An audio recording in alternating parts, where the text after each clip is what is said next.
Bhagavad Lila, Dasamaskanda, chapter 85. Bhagavan Sri Krishna instructs his father Vasudeva, and then he retrieves the 6 dead sons of Devaki that were killed by Kamsa in the Mathura Lila. Having heard the great sage's words concerning the power of his 2 sons, having seen their valorous deeds, Vasudeva became convinced of their divinity and addressed them by their name.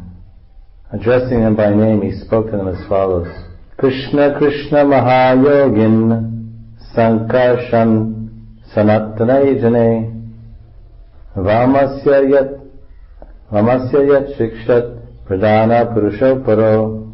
Vasudeva said, O Krishna, Krishna, best of yogis, O eternal Sankarshan Ram, I know that you too are personally the source of universal creation and the ingredients of creation as well.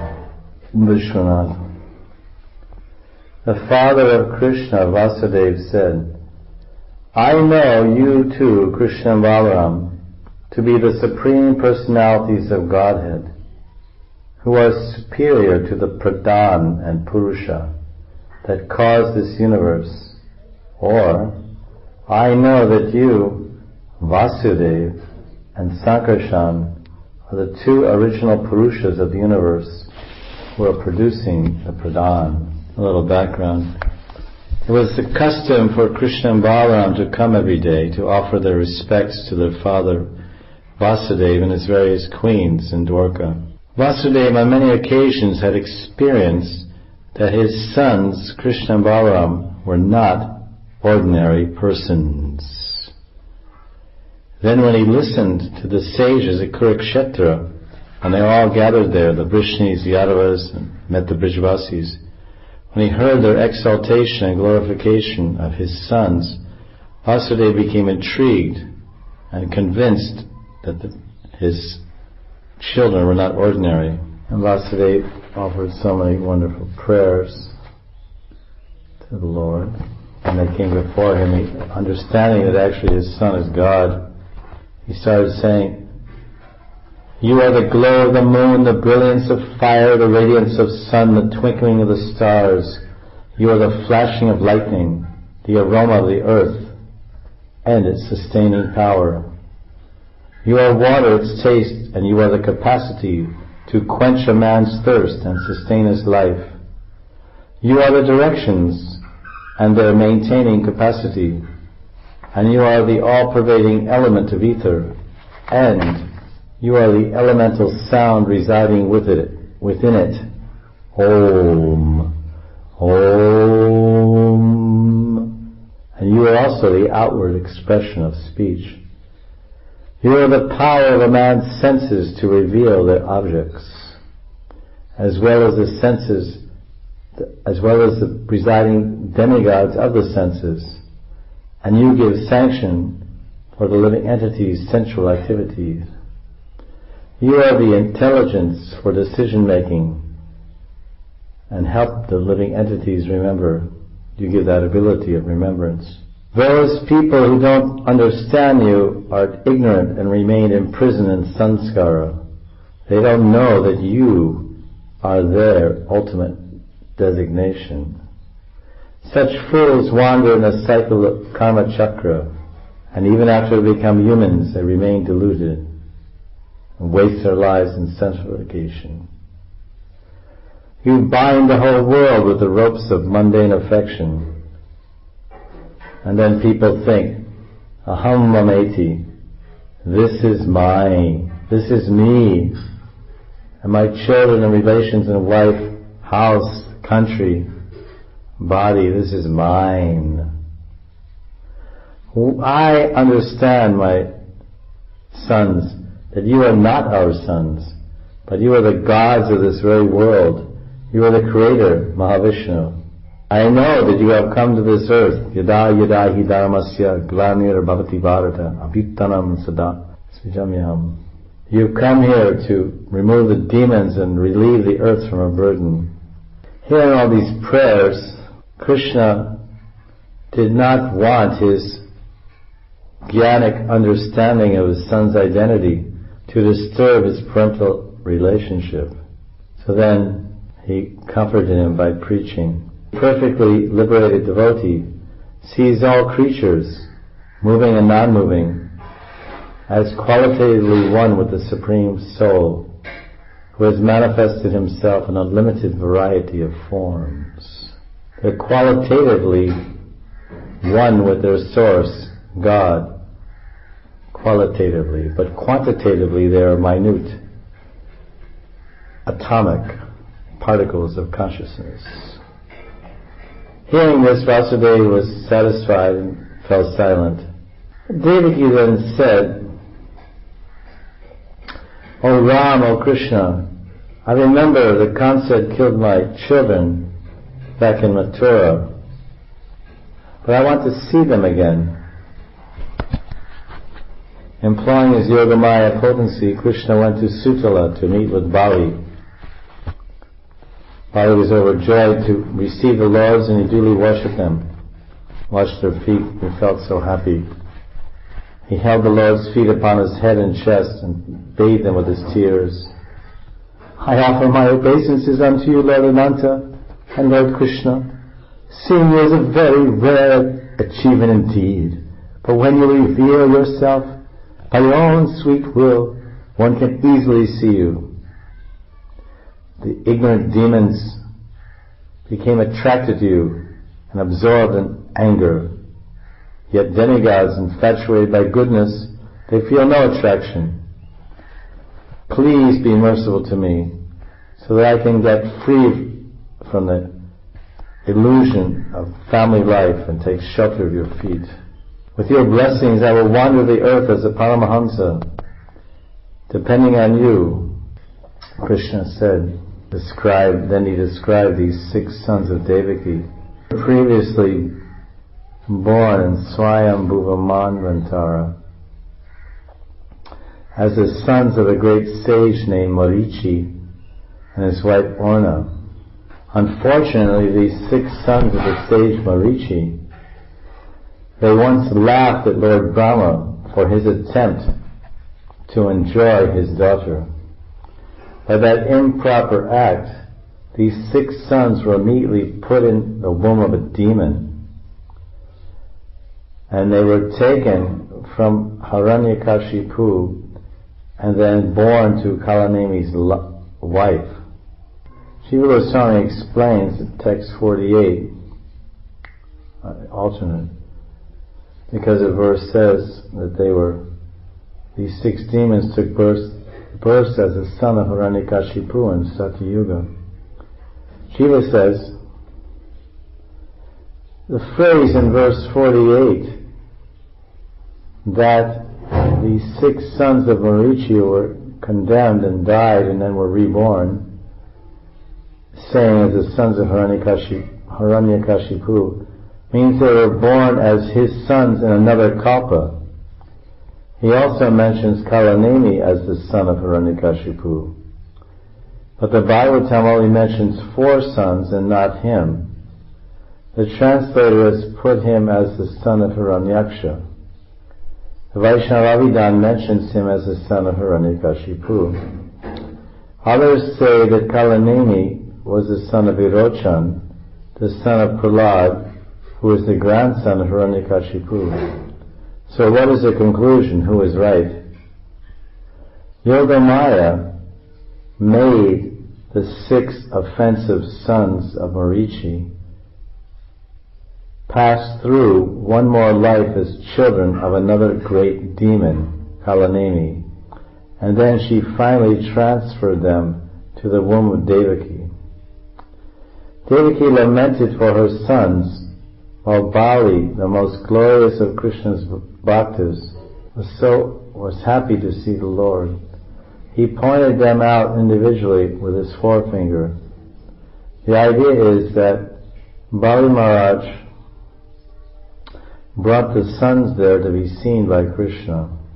Receiving the lost children, Devaki Devi felt so much affection that milk automatically flowed from her breast, She smelled their heads, took them on her lap, and embraced them again and again. Lovingly she let her sons drink her breast milk, which were drenched. She was entranced by the same illusory energy of Vishnu that initiates creation. Being bewildered by the Yoga Maya of Vishnu, by which the enactment of Lord's spiritual pastimes and associates takes place, Devaki fed them her breast milk. In other words, text 54, it says that she was entranced by illusory energy, Maya, Vishnu Maya, but that Vishnu Maya here doesn't mean Mahamaya, but Yoga Maya, says Vishnu. In other words, Devaki was not she's an eternal associate of Krishna. She was not affected by that Mahamaya, or Maya, by which the creation of Brahma takes place. Text 55. Drinking Devaki's nectarian breast milk, which was actually the remnants of what Krishna himself had previously drunk in Mathura, in the prison or whatever later, the 6 sons of Kalaneni touched the transcendental body of the Lord, Narayan, and this contact awakened them to their original identities. They bowed down to Govinda, Devaki, and their father Balaram, and then as everyone looked on, they left for the abode of the demigods. Verse 55 describes Pitwamritam. Devaki's milk is like nectar, Amritam Payas, because it was the prasad of Krishna. By contacting the body of Narayan, which means touching his prasad, which is not different from the body of the Lord, these sons of Kalanemi, they realized their original identity as demigods, and they went back to the heavenly planets. Vishnu says, in accordance with a verse spoken describing Krishna's birth in the prison house, 10th canto, chapter 3, verse 46, Pitro samspashyato sadhyo bhuva prakrita shishu. Before the eyes of Vasudeva and Devaki, Krishna immediately transformed himself from his forearm Vishnu form, which he appeared before them, into a human child. That's what the verse says. By this we can understand from this present verse, 55, that after Krishna appeared in Mathura, Mother Devaki suckled Krishna once so that he would not feel thirsty during the long trip to Nanda Braj. And because Krishna, at the time of his birth at midnight, for a few moments or minutes he was there, he once drank her breast milk on that very night of Janmashtami. And then he went off to Nanda Braj or Gokul, leaving Mathura. Because Krishna had touched her breast and sucked her breast, then the remaining whatever was there, that's the idea.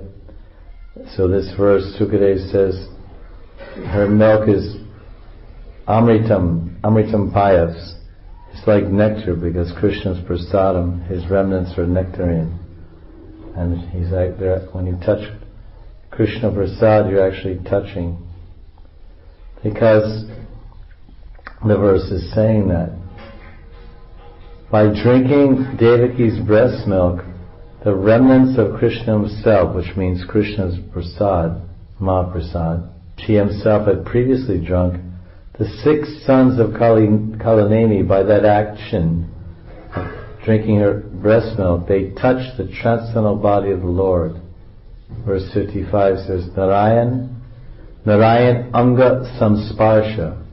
Sparsha means touch, contact, and sam means completely. So they had complete contact with the body of the Lord, Narayan, which means Krishna. So that means that the Krishna's prasadam appearing in the form of the milk in Devaki's breast on Janmashtami night in the prison house, which was later, some 100 years or so later, during this Leela, in Dwarka, it was drunk by the 6 sons of the demon Kalanemi. Then, which they were previous sons, they were returned to Devaki. They were touching Krishna's body, because they were taking Mahaprasad milk, Krishna's Mahaprasad milk, which means Narayananga Samsparsha. So prasadam is non-different from the transcendental body of Krishna. If you touch prasadam, you're touching Krishna. If you honor prasadam, you're honoring Krishna. If you taste prasadam, you're tasting Krishna. If you relish prasadam, you're relishing Krishna. And there's a Shruti file given at the end of this chapter 85. This pastime enacted by Lord Murari, who has eternal fame, this pastime totally destroys the sins of the universe and serves as a transcendental ornament for the ears of his devotees. Charitam Amrita Kirtir Varnitam Vyas Putre. Anyone who carefully hears or narrates this pastime of Krishna retrieving Devaki's 6 sons and his Vasudeva's prayers and his response, he will be as recounted by the venerable son of Vyas. He will be able to fix his mind in meditation on the Supreme Lord and attain the all-auspicious kingdom of God. Very wonderful, auspicious benediction given by Sutta Goswami speaking this. Bhagavati Kritya Chitta Yati Takshemadham Tad Bhakta Sat Karnapuram Sat Karnapuram, one who fills up his ears with these wonderful sweet glories of the Lord. What will happen? Krita Chitta, Chetodavana Marjanam. 2 things will happen. His mind will be fixed and absorbed in meditation and thinking of Krishna. Always think of me, become my devotee. Worship me and offer your respects to me. In this way you become Priyajana, Krishna Priya, very dear to Krishna. So if one's mind is always fixed on Krishna, Krita Chitta, then what happens? As a result of that, when death comes, then he goes, Yati Tat Shemadham. Yati Tat Shemadham. He will attain the all-auspicious kingdom of God, Goloka. Krishna Balaram Ki Jai. Grantaraj Srimad Bhagavatam Ki Jai. Jai Jai Shri Radhe. Jai Jai Shri Radhe. Jai Jai Shri Radhe.